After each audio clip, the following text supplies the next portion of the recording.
So last time मैंने आपसे बात की थी कि मैं प्रेप स्टार्ट करने जा रहा हूँ ओलंपिया एमेच्योर दिसंबर के कंपटीशन के लिए। कोई भी एथलीट जो अभी स्टार्ट किया है, जिन्होंने कम्पीट करना है या बॉडी बिल्डिंग करना है या कुछ भी करना, तो सबसे पहला जो एक स्टेप होता है वो होता है कि आप बॉडी के टेस्ट करा लो सभी के सभी, जिससे आपको पता हो कि आपकी बॉडी किस स्टेज पे है। देखो, कंपटीशन खेलने के लिए हमें कुछ चीज़ें यूज़ करनी पड़ती है, जिसे हम स्टीरॉइड्स बोलते हैं।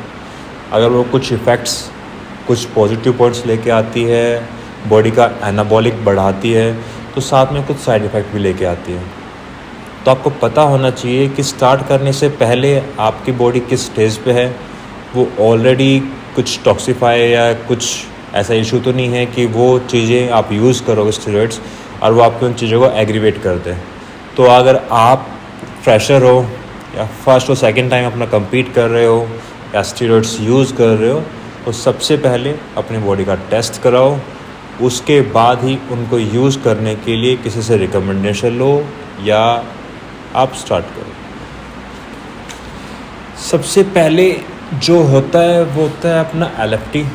ठीक है, LFT अगर टेस्ट कराओगे उसके अंदर दो चीज़ें मेंशन होती है, SGOT और SGOT। सबसे ज़्यादा यही है जो कंसर्न आपको देखना चाहिए। अगर आपका SGOT और SGPT इंक्रीज़ है, बढ़ा हुआ है, मीन्स आपका लीवर फैटी है, तो आपको पहले उसको ठीक करना पड़ेगा, उसके बाद में कोई चीज़ यूज़ करना पड़ेगा। चाहे वो अल्कोहल हो, चाहे स्टीरॉइड हो या ओवर यूज़ ऑफ ड्रग्स हो, वो आपके लीवर पे इफेक्ट करता ही करता है और उसको डैमेज कर सकता है। तो मेरा जो एक कहते हैं कि क्राइटेरिया होता है 15 to 40 होना चाहिए SGOT। मेरा 42 है, सो ये बॉर्डर लाइन के पास है। तो पहले मुझे इसको ठीक करना पड़ेगा, उसके बाद मैं चीज़ों को स्टार्ट कर पाऊँगा। चाहे वो ओवरडोज ऑफ कुछ भी हो, सप्लीमेंटेशन हो या चिकन भी हो, सॉरी प्रोटीन हो।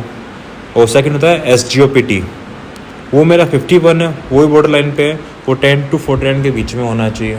ठीक है, अब अगर आपने ये टेस्ट कराया है, बहुत से ऐसे मेरे भाई लोग हैं जो मैसेज करते रहते हैं कि कैसे यूज़ करना चाहिए, क्या यूज़ करना चाहिए, या फिर अगर लीवर पे फैटी हो या SGOT बढ़ा हो तो उसको कैसे ठीक किया जाए।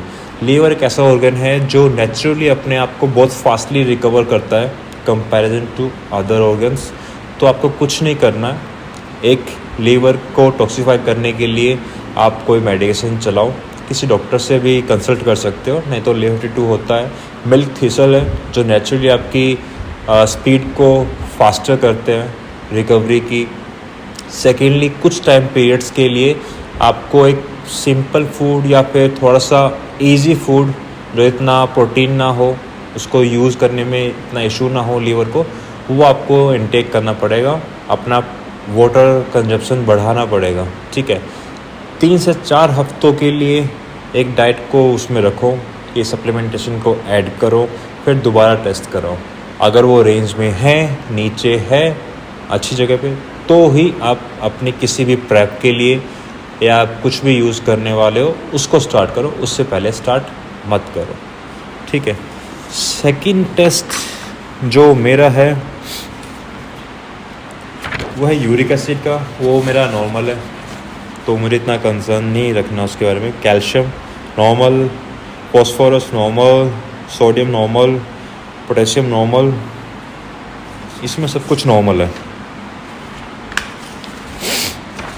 थर्ड टेस्ट है थायराइड प्रोफाइल। अगर आप लोगों को पता है कि थायराइड प्रोफाइल क्या होता है, थायराइड बेसिकली एक ग्लैंड है, ठीक है, जो आपके मेटाबॉलिज्म को कंट्रोल करता है। और आपका मेटाबॉलिज्म होता है जो रोल प्ले करता है आपका फैटी होने में, स्किनी होने में। ठीक है, बेसिकली थायराइड के 2 होते हैं, T3 एंड T4। इंक्रीज़ होता है तो उनको मेडिकेशन दी जाती है कंट्रोल करने के लिए और वर्कआउट कराया जाता है। बेसिकली उनका मेटाबॉलिज्म स्लो होता है, इतना फास्ट नहीं होता है, जिसकी वजह से उनका वेट इंक्रीज़ होता रहता है। स्पेसिफिकली फीमेल्स जो PCOD से सफ़र कर रही होती है, उनको इसके होने के चांसेस काफ़ी ज़्यादा होते हैं। सेकंड, मेरा इस टाइम पे T4 कम है, जो एवरेज बॉर्डर लाइन है उससे। इस पर मुझे काम करना पड़ेगा, मेडिकेशन के थ्रू भी और डाइट के थ्रू भी। उसके बाद ही मैं कुछ चीज़ों को बूस्टअप कर पाऊँगा। देन फोर्थ टेस्ट है फास्टिंग प्लाज्मा, ये अंडर कंट्रोल है 82, ठीक है। देन कोलेस्ट्रॉल, HDL, LDL, ट्राइग्लिसराइड, ये सब कंट्रोल में है। कोलेस्ट्रॉल बेसिकली आप समझते होगे जो हार्ट आर्टरीज को ब्लॉक कर देता है, एक जो आपका कोलेस्ट्रॉल बढ़ता है तो आपको देखना पड़ता है आज के टाइम पे, क्योंकि काफ़ी फिटनेस फ्रिक्स को ऐसा हुआ है लास्ट टाइम, जैसे सेलिब्रिटी हो गया कोई भी, उनको हार्ट स्ट्रोक आया है कोलेस्ट्रॉल की वजह से, उसका हमें इतना पता नहीं होता। तो आपको अपना कोलेस्ट्रॉल हमेशा मेजर करके रखना चाहिए कि कितना हाई है और किस लेवल पे है, उसको कभी भी इग्नोर मत करो। एक नॉर्मल लाइफ के लिए भी अवॉइड मत करो, क्योंकि आज के लाइफ में जंक फूड और ये चीज़ें काफ़ी ज़्यादा होती है, अल्कोहल, तो उस चीज़ को हमेशा माइंड में रख के 3-4 महीने में एक बार कोलेस्ट्रॉल को टेस्ट कराते रहो।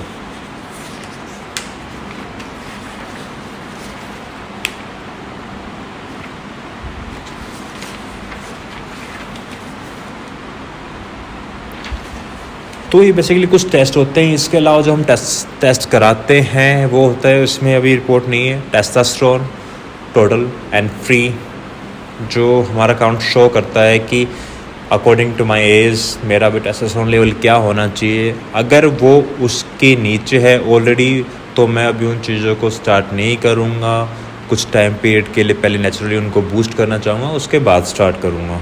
अगर ऑलरेडी वो डाउन है तो उसको वो और एग्रीवेट करेगा और वो और डाउन जाएगा। And the last thing is oestrogen.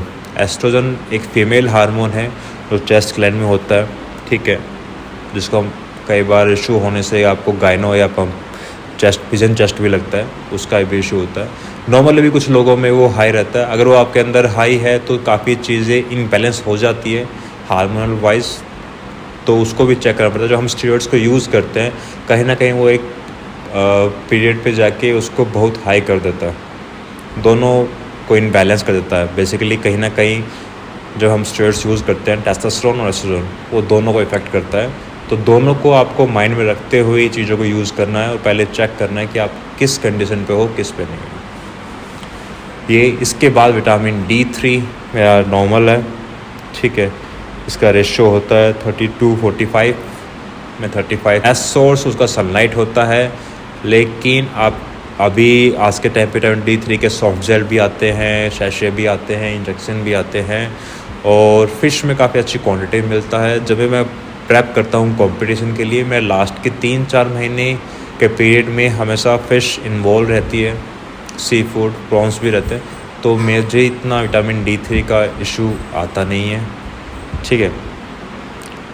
तो बेसिकली ये चीज़ें होती हैं हमारे माइंड में एज ए फिटनेस एथलीट या बॉडी बिल्डर। हम जब भी अपना कंपटीशन का प्रेप शुरू करने जाते हैं तो एक बार बॉडी टेस्ट कराते हैं, और वैसे भी मैं कराता हूँ हर 5-6 महीने में, ताकि मुझे पता होना चाहिए कि मेरी बॉडी कहाँ स्टैंड है। सडनली मुझे कोई ऐसा ना पता चले कि यार ये कैसे हो गया। अगर आप भी फिटनेस लाइन में हो या फिटनेस लाइफस्टाइल को फॉलो करते हो, 5-6 महीने में अपना बॉडी का टेस्ट हमेशा कराओ। जो बेसिक चीज़ें हैं कम से कम आप उनका टेस्ट करा के खुद को एक एनालाइज कर सकते हो कि आपकी बॉडी अभी किस फेस में, आपको किन चीज़ों को रेस्ट देने की ज़रूरत है या किन चीज़ों को यूज़ करने की ज़रूरत है, ठीक है। अगर आपको कोई भी इस बारे में क्वेरी हो या क्वेश्चन हो तो आप मुझे DM कर सकते हो, मेरी इंस्टाग्राम ID को फॉलो कर सकते हो, लकी यादव 8575 ID है, आप वहाँ पे मुझे DM कर सकते हो। कुछ भी आपका डाउट्स है about fitness, about body test, steroids, competition, आप मुझे क्वेश्चन कर सकते हो और मैसेज कर सकते हो। So thank you guys, thank you so much. Subscribe करना मत भूलिएगा चैनल को। जो भी आपका क्वेश्चन हो मुझे DM कर सकते हो, मैसेज कर सकते हो, और इंस्टाग्राम ID पे भी आप DM कर सकते हो। Thank you.